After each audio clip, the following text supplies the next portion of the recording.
Hello दोस्तों, नमस्कार। बात कर लेते हैं आज के दिन भर की सारी बड़ी खबरों की, जहां सबसे पहले आपको बताएंगे, ये तो आपको मालूम ही होगा कि बलूचिस्तान ने पाकिस्तान से आजादी का ऐलान कर दिया। लेकिन इस बीच जो सबसे बड़ी और चौंकाने वाला अपडेट सामने आया है दोस्तों, वो ये कि अब बलूचिस्तान के लोगों ने भारत से बड़ी ही खास अपील कर दी है कि बलूचिस्तान को सबसे पहले मान्यता दे भारत। जी हाँ दोस्तों, बड़ी रिक्वेस्ट, बड़ी अपील की गई है इनके तरफ से दोस्तों भारत को। ऐसे में सबसे पहले सबसे बड़ी जानकारी की बात करेंगे, आखिर क्या होगा भारत का रुख।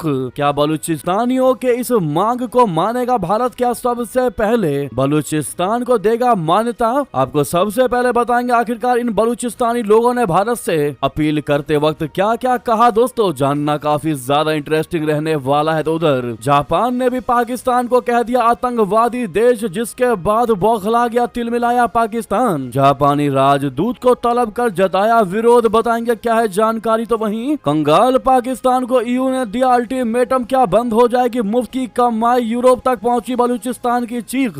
वहीं क्या है पीओके को लेकर अपडेट दोस्तों। सबसे पहले आपको बताएंगे कैसे भारी हथियारों संग 8000 रेंजर तैनात, गृह युद्ध जैसे हालात है पीओके में। वहीं कैसे ईरान युद्ध में अब पाकिस्तान की फूल रही है सांसें, हूतियों से पड़ सकता है पाकिस्तान को टकराना, यानी कि सीधे सीधे अब ईरान से होगा पाकिस्तान का झड़प, वो भी सऊदी अरबिया के लिए। जी हाँ दोस्तों, बताएंगे कैसे सऊदी अरब के साथ ये सुरक्षा समझौता पाकिस्तान को पड़ने वाला है महंगा दोस्तों। अपने ही चाल में फंस गया पाकिस्तान दोस्तों। आखिर किस हैसियत से ईरान को रेड लाइन दिखा रहे हैं जनरल मुनीर? कह रहे हैं कि सऊदी पर हमला मतलब पाकिस्तान पर हमला। इतना ही नहीं दोस्तों, वहीं चौंकाने वाली जानकारी में आपको बताएंगे दुनिया की नजर पर है भारत। 40 से भी ज्यादा देशों के साथ पहली बार इंडियन नेवी करेगी मेगा समुद्री सुरक्षा अभ्यास। क्या है इसको लेकर जानकारी दोस्तों? आज एक से एक बेहतरीन से बेहतरीन अपडेट आपको बताएंगे, बस आप वीडियो के अंत तक बने रहिएगा। और खबरों में आगे बढ़ने से पहले मानते हैं कि पाकिस्तान का आने वाले समय में वो हाल होगा जो उसने कभी सोचा भी नहीं होगा। जो उसकी स्थिति है, जो उसकी चाल है, एक ना एक दिन पाकिस्तान को डुबाएगी ही डुबाएगी। और Bharat at any cost PoK हासिल करके रहेगा। तो वीडियो को लाइक करके, चैनल को सब्सक्राइब करके, बेल आइकन दबा के कमेंट में जय हिंद अवश्य कह दीजिएगा दोस्तों। बात करते हैं पहली सबसे बड़ी चौंका देने वाली खबर की, जहां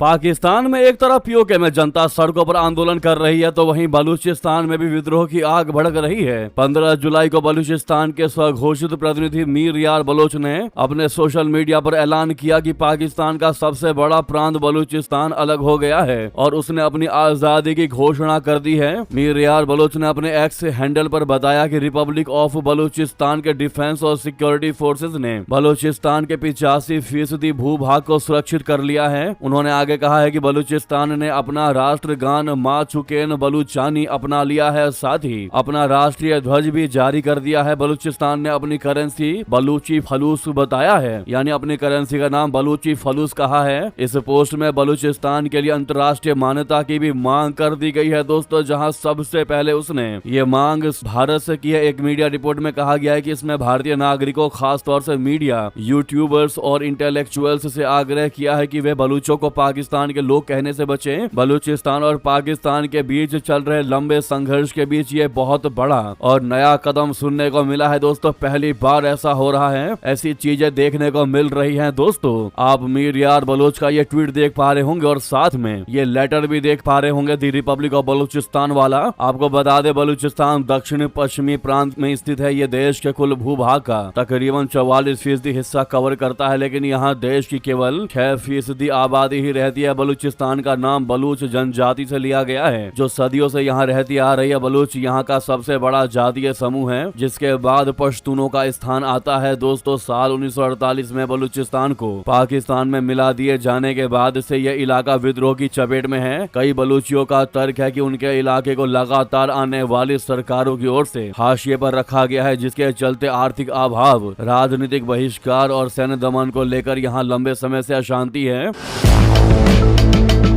बलूचियों का लगातार ये आरोप रहा है कि उनके क्षेत्र के नेचुरल रिसोर्सेज यानी प्राकृतिक संसाधन से होने वाले प्रॉफिट फायदे में सही हिस्सा नहीं मिलता है। ये क्षेत्र सोने, हीरे, चांदी और तांबे से समृद्ध एरिया है। इसके बावजूद वहाँ की आबादी गरीबी से जूझ रही है दोस्तों। बलूचिस्तान में विद्रोह की एक और वजह यह है कि यह इलाका चीन की ओर से स्पॉन्सर्ड अरबों डॉलर के प्रोजेक्ट चीन पाकिस्तान इकोनॉमिक कॉरिडोर यानी सीपीईसी का एक महत्वपूर्ण हिस्सा है। यह प्रोजेक्ट चीनी राष्ट्रपति शी जिनपिंग की बेल्ट एंड रोड पहल का हिस्सा है, जिसमें ओमान की खाड़ी के पास ग्वादर शहर में स्थित गहरे समंदर बंदरगाह को एक महत्वपूर्ण चौकी माना जाता है। चीन ग्वादर में माइनिंग प्रोजेक्ट्स और एक इंटरनेशनल एयरपोर्ट के निर्माण में भी शामिल है। स्थानीय लोगों के अनुसार बीजिंग इसके जरिए उनके संसाधन और उनकी जमीन का शोषण कर रहा है। उन्हें यह भी चिंता है कि इस इलाके में चीनी इन्वेस्टमेंट और वर्कर्स के आने से बलूच लोग भी हाशिए पर धकेल दिए जा सकते हैं। अब ऐसे में बलूचिस्तान ने भले ही पाकिस्तान से स्वतंत्रता की घोषणा करते हुए अपने भारत से मान्यता की अपील की है, लेकिन नई दिल्ली के लिए ये एक पेचीदा मामला है दोस्तों। हालांकि भारत ने इस इलाके में पहले मानवाधिकारों के उल्लंघन पर चिंता जताई है। कई जियोपॉलिटिकल एक्सपर्ट्स का मानना है कि भारत को इससे दूर रहना चाहिए, क्योंकि बलूचिस्तान को मान्यता देना पाकिस्तान की संप्रभुता के लिए एक सीधा खतरा माना जाएगा। इससे कश्मीर मुद्दे पर भारत भी मुश्किल में पड़ जाएगा, क्योंकि कुछ लोग आरोप लगा सकते हैं कि नई दिल्ली किसी दूसरे देश के आंतरिक मामलों में हस्तक्षेप कर रही है। इसके बाद कई लोग बलूचिस्तान को कश्मीर के बराबर मानेंगे, जिससे नई दिल्ली के लिए समस्या और भी बढ़ जाएगी। भारत ने साल 2020 में गलवान संघर्ष के बाद चीन से संबंध सुधारा है, जो इसके चलते बिगड़ भी सकते हैं। इसके अलावा बलूचिस्तान को मान्यता देने से चीन पाकिस्तान के बीच संबंध और अधिक मजबूत हो सकते हैं, जो भारत की सैन्य बलों की सुरक्षा के लिए खराबी है दोस्तों। इसके अलावा भारत को ईरान जैसे अन्य क्षेत्रीय देशों से अलग थलग पड़ने का भी खतरा है। तेहरान ने बलूच विद्रोहियों को किसी भी तरह के बाहरी समर्थन के खिलाफ चेतावनी दी है। ऐसे में भारत ईरान के बीच चाबहार जैसी व्यापारिक पहलों के बीच भारत किसी भी तरह तेहरान को नाराज करने का खतरा नहीं उठा सकता। जी हाँ दोस्तों, यानी कि हमने आपको दोनों बातें बता दी। एक तो ये कि अब बलूचिस्तान के लोग भारत से बलूचियों को मान्यता देने की बात कह रहे हैं, अपील कर रहे हैं, रिक्वेस्ट कर रहे हैं कि भैया अब हम पाकिस्तान से अलग हो चुके हैं, अब हम दी रिपब्लिक ऑफ पाकिस्तान के अंदर नहीं आते, अब हमारा खुद का दी रिपब्लिक ऑफ बलूचिस्तान बन चुका है। हम भारत से आग्रह करते हैं कि कृपया करके अब हमको एक स्वतंत्र देश की तरह ट्रीट करे और पाकिस्तान का क्षेत्र कहने से बचे। और वहीं दूसरी तरफ हमने आपको यह भी बता दिया कि भारत का क्या रिएक्शन रहने वाला है, यानी भारत का इस मामले पर क्या रुख रहना चाहिए, और अगर भारत खुल्लम खुल्ला बलूचिस्तान को देश कहता है तो इसके क्या कॉन्सिक्वेंसेस यानी क्या परिणाम हो सकते हैं, वो भी हमने आपको बता दिया। लेकिन दोस्तों, अब हमारा आपसे यही सवाल है, भारतीय होने के नाते आप लोग भारी मात्रा में कमेंट में जवाब दीजिएगा, जो भी इस वीडियो को देख रहे हैं, कि बलूचिस्तानियों के द्वारा की गई भारत से इस गंभीर अपील, गंभीर रिक्वेस्ट पर क्या रुख रहना चाहिए भारत का। आप लोग अपनी अपनी पर्सनल राय दीजिएगा दोस्तों। आप लोगों का एक एक सुझाव, एक एक सजेशन देश को बदलने में और देश को आगे ले जाने में 101% इम्पोर्टेंट रोल निभाता है दोस्तों। इसलिए कमेंट जरूर कीजिएगा, इस सवाल का जवाब दीजिएगा। देखते हैं क्या कहते हैं आप लोग दोस्तों। इतना ही नहीं, वही आपको बता दें, यूरोप तक पहुंची बलूचिस्तान की चीख, कंगाल पाकिस्तान को ईयू ने दिया बड़ा अल्टीमेटम, बंद हो जाएगी अब उसकी मुफ्त की कमाई। दोस्तों बता दें, पाकिस्तान में बलूचिस्तान और पीओके के साथ जो अत्याचार हो रहा है वो अब अंतर्राष्ट्रीय बेइज्जती का सबब बनता जा रहा है। हाल ही में पाकिस्तान को यूरोपीय संघ ने ऐसी तगड़ी फटकार लगाई है कि शहबाज शरीफ सरकार के हाथ पांव फूल गए हैं। यूरोपीय संघ ने पाकिस्तान को लेकर अपनी नई GSP+ मूल्यांकन रिपोर्ट जारी की है, जिसमें पाकिस्तान के अंदर गिरते मानवाधिकारों और कानून व्यवस्था की पोल खोली गई है। ईयू ने दो टूक शब्दों में चेतावनियां दी हैं कि अगर पाकिस्तान ने अपनी हरकतों में सुधार नहीं किया तो उसे मिलने वाली अरबों रुपए की बिजनेस में मिलने वाली बड़ी छूट हमेशा हमेशा के लिए बंद कर दी जाएगी। GSP+ यानी generalized scheme of preferences plus यूरोपीय संघ की एक बेहद ही खास बिजनेस स्कीम है। इसके तहत ईयू दुनिया के कुछ विकासशील देशों को एक बहुत बड़ा फायदा देता है। फायदा ये होता है कि जब ये देश यूरोपीय देशों में अपना सामान निर्यात करते हैं तो उनसे लिया जाने वाला आयात टैक्स या तो बिल्कुल जीरो कर दिया जाता है या फिर उसमें भारी छूट दे दी जाती है। इसका सीधा मकसद इन देशों की अर्थव्यवस्था और उनके बिजनेस को बढ़ावा देना होता है। ऐसे में पाकिस्तान साल 2014 से इस स्कीम का सबसे बड़ा मलाई खाने वाला देश रहा है। रिपोर्ट के मुताबिक केवल साल 2024 में ही पाकिस्तान को GSP+ के तहत करीब 73.2 करोड़ यूरो यानी पाकिस्तानी करेंसी में अरबों रुपए की टैक्स छूट मिली है। इस छूट की बदौलत पाकिस्तान का कपड़ा उद्योग और चमड़ा उद्योग किसी तरह वेंटिलेटर पर चलते हुए सांसें ले पा रहे थे, लेकिन अब ईयू ने इस मुफ्त की मलाई पर ताला लगाने की पूरी तैयारी कर ली है दोस्तों। अब यूरोपीय संघ का कहना है कि जब हम किसी देश को इतनी बड़ी आर्थिक छूट देते हैं तो बदले में हम ये भी उम्मीद करते हैं कि वो देश मानवाधिकारों, महिलाओं और अल्पसंख्यकों के अधिकारों का सम्मान करेगा। लेकिन पाकिस्तान की हालत इस मामले में बेहद शर्मनाक है। ईयू की नई रिपोर्ट में पाकिस्तान के उन काले कारनामों का कच्चा चिट्ठा खोला गया है जिसे वहां की सरकार अक्सर दुनिया से छिपाती आई है। बलूचिस्तान में जबरन गुमशुदगी और फर्जी एनकाउंटर, रिपोर्ट में बेहद गंभीर चिंता जताते हुए कहा गया है कि बलूचिस्तान और खैबर पख्तूनख्वा जैसे इलाकों में सेना और सुरक्षा एजेंसियों द्वारा लोगों को जबरन गायब करना और फर्जी मुठभेड़ों में मार गिराना आम बात हो गई है। वहीं पत्रकारों की आवाज को दबाना, सच को छिपाना, झूठ को दिखाना पाकिस्तान में आम बात हो गई है। वहीं इश्निंदा और साइबर कानूनों का दुरुपयोग करना। पाकिस्तान में इश्निंदा कानून का इस्तेमाल अल्पसंख्यकों और विरोधियों को फंसाने के लिए एक हथियार की तरह उपयोग किया जा रहा है। इसके साथ ही नए साइबर कानूनों के जरिए सोशल मीडिया पर सरकार के खिलाफ बोलने वालों का मुंह बंद किया जा रहा है। वहीं यूरोपीय संघ ने पाकिस्तान को अपनी आदतों को सुधारने के लिए आखिरी मौका दिया है। ईयू ने साफ साफ लफ्जों में कह दिया है कि अगर पाकिस्तान साल 2027 के बाद भी इस योजना का लाभ उठाना चाहता है तो उसे कागजी दावों से अलग जमीन पर ठोस सुधार करके दिखाना होगा। उसे बताना होगा कि वो मानवाधिकारों की रक्षा कर रहा है, अल्पसंख्यकों और महिलाओं की सुरक्षा कर रहा है, बाल मजदूरी पर रोक लगा रहा है और वहाँ की न्यायपालिका स्वतंत्र तरीके से फैसले दे पा रही है। अब ऐसे में दोस्तों वाकई में नहीं अगर सुधरा पाकिस्तान तो यूँ समझ लीजिए कि मच जाएगा वहाँ पर हाहाकार। अभी तो वैसे ही गर्त में जा चुका है पाकिस्तान। एक एक पाकिस्तानियों पर 30-30 लाख रुपए का कर्ज देश के हिसाब से चढ़ा हुआ है और अगर ऐसा हुआ तो आप यूँ समझ लीजिए कि सीधा करोड़ों का कर्ज पाकिस्तानियों पर चढ़ सकता है, जिसके बाद भुखमरी से वहाँ मौत की खबरें भी आने लगेंगी। दोस्तों उधर आपको बता दें कि कैसे पाकिस्तान को अच्छे से पहचान गया जापान, भारत के साथ साझा कर दिया बयान, पाकिस्तान को बताया आतंकवादियों का गढ़ तो तिलमिला गया पाकिस्तान, अब जापानी राजदूत को तलब करके जताया विरोध। बता दें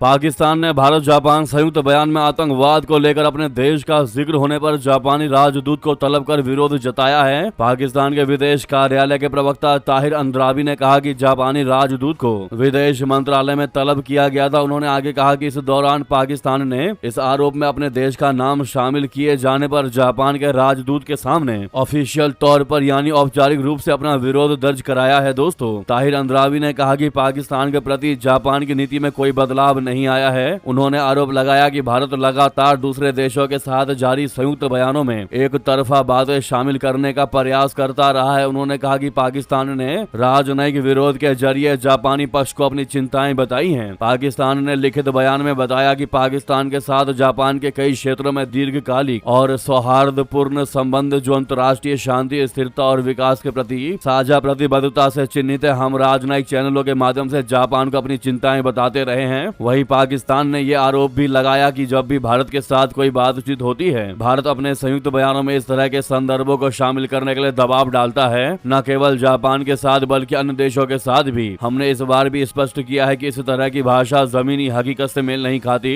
जापानी सरकार द्वारा इस तरह के एक तरफा बयानों का समर्थन करना पाकिस्तान के निर्विवाद योगदान और बलिदानों की अनदेखी है। यानी कि दोस्तों जापान के इस राजदूत को तलब किया ही किया, साथ ही साथ भारत के खिलाफ भड़काने का भी प्रयास किया जापान को कि भारत तो ऐसे ही हर डेलीगेशन के सामने, हर किसी देश के राष्ट्राध्यक्षों के सामने पाकिस्तान को बदनाम करने की बातें कहता है। यानी जब उसको हकीकत, उसको आईना दिखाया जापान ने तो उल्टा भारत पर ही आरोप मरने लगा। दोस्तों पाकिस्तान क्या है इस मुद्दे पर आपकी राय अवश्य कमेंट करके बताइएगा। अगर हम आपसे पूछे कि क्या पाकिस्तान वही है जो जापानी लोग मान रहे हैं तो क्या होगी इस पर आपकी राय दोस्तों वही बता दें। अब बात कर लेते हैं पीओके की अपडेट्स की। पीओके में क्या है हालात। दरअसल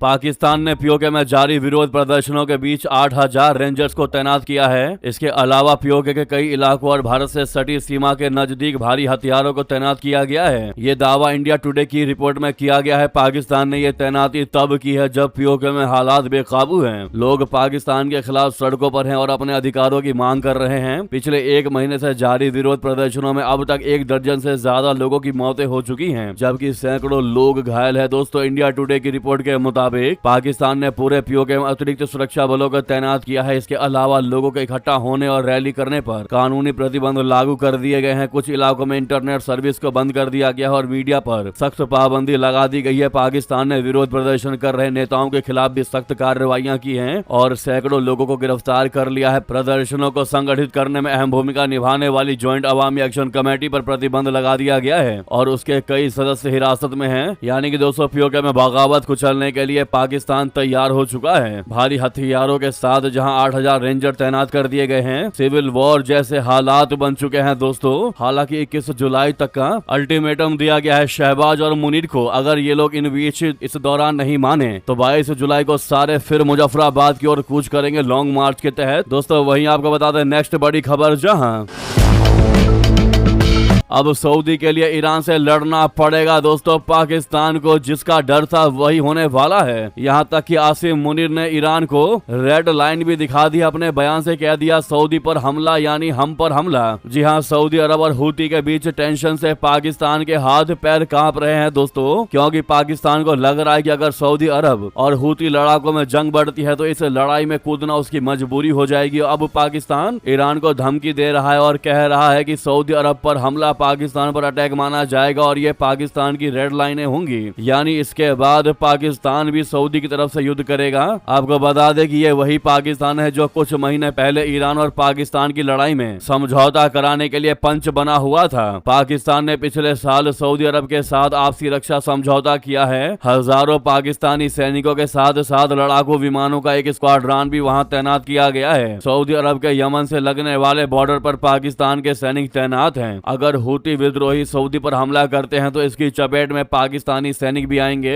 हूती विद्रोही ईरान से मिले कमांड पर ही चलते हैं, इसीलिए अगर हूती विद्रोहियों की ओर से सऊदी पर ताजा हमले हुए तो इस लड़ाई में ना चाहते हुए भी पाकिस्तान को कूदना पड़ेगा सऊदी की तरफ से, क्योंकि इसी साल पाकिस्तान ने सऊदी अरब पर ईरान के हमलों पर नाराजगी जताई थी। लेकिन क्षेत्रीय विश्लेषकों और अधिकारियों का कहना है कि इस हफ्ते हुए हमलों ने ईरान के प्रति पाकिस्तान की नाराजगी को और बढ़ा दिया है, क्योंकि इनसे सऊदी हूती संघर्ष के नए सिरे से शुरू होने की आशंका पैदा हो गई है। दोस्तों एक पाकिस्तानी अधिकारी ने रॉयटर्स को बताया है कि हमारे शीर्ष नागरिक और सैन्य नेताओं ने ईरान को सर्वोच्च स्तर पर यह संदेश दे दिया है कि सऊदी अरब पर हमले का मतलब पाकिस्तान पर हमला है। ये हमारी रेड लाइन है, अगर इसको पार किया तो ना चाहते हुए भी हमको तुम पर अटैक करना पड़ेगा।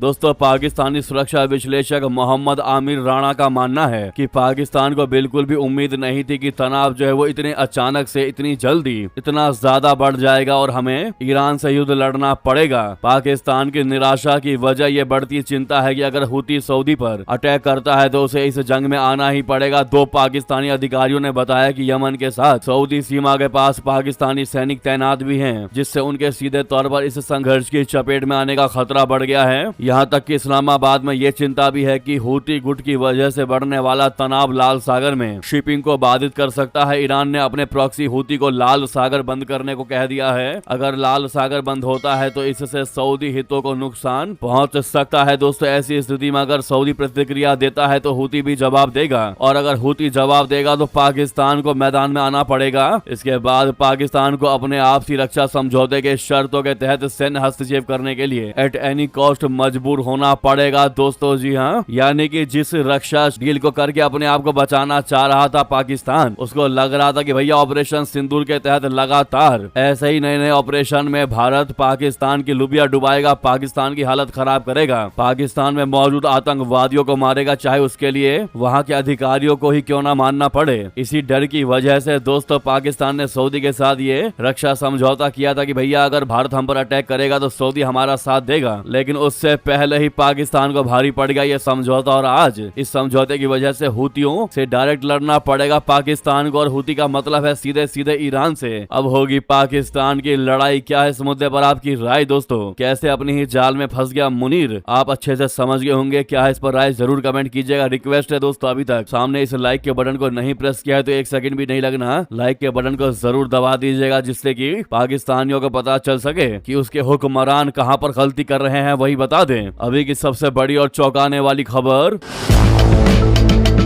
दुनिया की नजर भारत पर। दोस्तों 40 से भी ज्यादा देशों के साथ पहली बार भारतीय नौसेना करेगी मेगा समुद्री सुरक्षा अभ्यास। दरअसल हिंद महासागर क्षेत्र में समुद्री सुरक्षा और साझेदारी को मजबूत करने के लिए इसी महीने एक मल्टीनेशनल एक्सरसाइज होनी है। भारतीय नौसेना 20 से 23 जुलाई तक कोच्चि स्थित सदर्न नेवल कमांड में ऑपरेशन सदर्न रेडीनेस 26-2 आयोजित करेगी। 4 दिन तक चलने वाला ये मल्टीनेशनल ट्रेनिंग प्रोग्राम भारतीय नौसेना की अगुवाई वाले combined task task force 154 CTF 154 के तहत आयोजित होगा। ये task force combined maritime forces CMF का ट्रेनिंग टास्क ग्रुप है। इस कार्यक्रम में CMF के साझेदार देशों के नौसैनिक और समुद्री सुरक्षा से जुड़े अधिकारी हिस्सा लेंगे। इसका मकसद समुद्री सुरक्षा से जुड़े अनुभव साझा करना, व्यावहारिक प्रशिक्षण देना और अलग अलग देशों की बेस्ट प्रैक्टिस का आदान प्रदान करना है। इसमें क्लासरूम में पढ़ाई के साथ ही आधुनिक सिमुलेटर और समंदर में व्यवहारिक प्रशिक्षण भी दिया जाएगा। उधर आपको बता दें, अमेरिका का ईरान पर बड़ा ही भीषण अटैक, लगातार 5वीं रात दहला तेहरान, बंदर अब्बास पर बरसी मिसाइलें। दोस्तों, अमेरिका और ईरान के बीच सैन्य टकराव चरम पर पहुंच चुका है। अमेरिकी सेना ने गुरुवार को लगातार 5वीं रात ईरान पर नए हवाई हमले किए। इस भीषण सैन्य कार्रवाई के बीच भी व्हाइट हाउस ने एक बड़ा दावा करते हुए कहा है कि दोनों देशों के बीच कूटनीतिक बातचीत के रास्ते खुले हैं और ईरान अभी भी अमेरिका के साथ समझौता करने का इच्छुक है। अमेरिकी सैन्य कमान सेंट्रल कमांड यानी सेंटकॉम के मुताबिक ये अभियान गुरुवार दोपहर अमेरिका के समय के अनुसार शुरू किया गया, जिसका उद्देश्य ईरान की सैन्य क्षमताओं को और कमजोर करना था। सेंटकॉम ने बयान जारी करके कहा है कि अमेरिकी सेना ने ईरान के सैन्य ठिकानों और क्षमताओं को निशाना बनाते हुए नई कार्रवाई शुरू की है। हमले के तुरंत बाद ईरानी सरकारी टेलीविजन ने पुष्टि की है कि अमेरिकी मिसाइलें हॉर्मुज के पास स्थित रणनीतिक रूप से बेहद महत्वपूर्ण दक्षिणी बंदरगाह शहर बंदर अब्बास और उसके आसपास के इलाकों में गिरी है। उधर आपको बता दें, हॉर्मुज में भारतीय नाविकों की तैनाती पर लगा दी गई रोक। सरकार ने आदेश जारी किए। हमलों में 14 भारतीयों की मौत के बाद ये बड़ा फैसला। दोस्तों,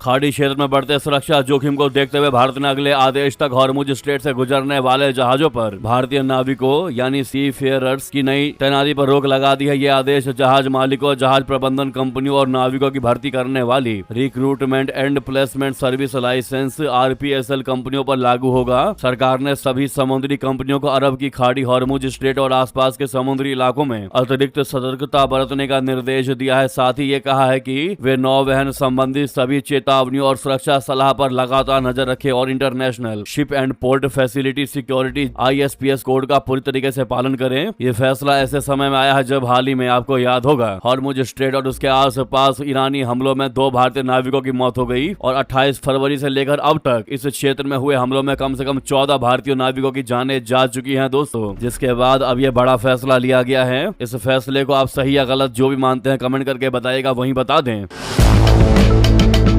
उधर अमेरिका ने ब्राजील पर लगाया 25% टैरिफ। गुस्से में आग बबूला हुए राष्ट्रपति लूला दा सिल्वा। क्या कहा ट्रंप के लिए बता दें, अमेरिका ने ईरान के साथ चल रहे युद्ध के बीच ब्राजील पर टैरिफ बम फोड़ दिया है। राष्ट्रपति ट्रंप ने ब्राजील पर 25% टैरिफ लगाने का आदेश दिया। यूएस ने ब्राजील पर आरोप लगाया है कि राष्ट्रपति लूला दा सिल्वा और उनकी सरकार ईमानदारी से सहयोग नहीं कर रही है। उसने लूला के लिए कहा कि वे समझौते को मानने के बजाय राजनीति कर रहे हैं। वहीं इसके जवाब में लूला ने एक पोस्ट शेयर किया एक्स पर और लिखा कि हमारे देश के खिलाफ एक तरफा कदम उठाया जाना सही नहीं है। पिछले 15 सालों में अमेरिका ने ब्राजील से गुड्स एंड सर्विस से 424.5 अरब डॉलर का सरप्लस हासिल किया है। 2025 में अमेरिका से आने वाले 76% आयात बिना किसी इंपोर्ट ड्यूटी के ब्राजील में प्रवेश किए और अमेरिकी प्रोडक्ट्स पर औसत प्रभावी शुल्क केवल 3.1% रहा है। वहीं भारत कतर रिश्तों पर प्रधानमंत्री मोदी का बड़ा संदेश। पूर्व अमीर के निधन पर जताया गहरा शोक, फोन पर की बात। जी हां, प्रधानमंत्री नरेंद्र मोदी जी ने गुरुवार को कतर के अमीर शेख तमीम बिन हमद अल थानी से फोन पर बातचीत की है। पीएम मोदी ने पूर्व अमीर शेख हमद बिन खलीफा अल थानी के निधन पर दुख जताया और भारत कतर संबंधों में उनके योगदान को याद किया।